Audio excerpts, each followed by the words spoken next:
I'm here with Rick Van Nieuwenhuizen, the CEO of NovaCopper. Rick, thanks for joining us today. A pleasure. Can you give us a brief introduction to both yourself and the management team at NovaCopper?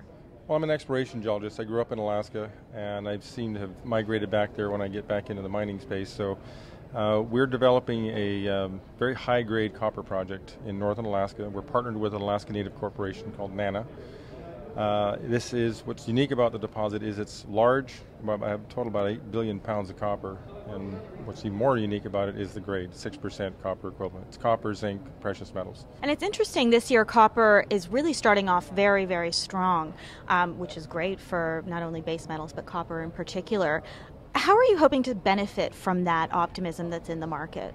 Well, we've certainly seen a resource sector that's been pretty beat up over the last 5 years. So this year is the first year we've seen both gold and copper move. We're only moving very modestly with copper right now, up 10% for the year. But we've seen a very large appreciation in our share price because there finally is a bid on copper. What we see in the copper space globally is that there's not a lot of inventory in London or in Shanghai. Those are the two main places where copper is stored. There's not a lot of inventory. And when you look out in prospectivity of new projects coming online, there's not a lot of that either. So that all kind of adds up to that there will be a copper deficit. We don't see any reduction in copper consumption worldwide. In fact, it's actually growing, and particularly in China. I know everybody's talking about China and the slowdown in China, but the fact is that they're actually consuming more copper. What do shareholders have to look forward to, not only in 2016, but even beyond? What's the end game here?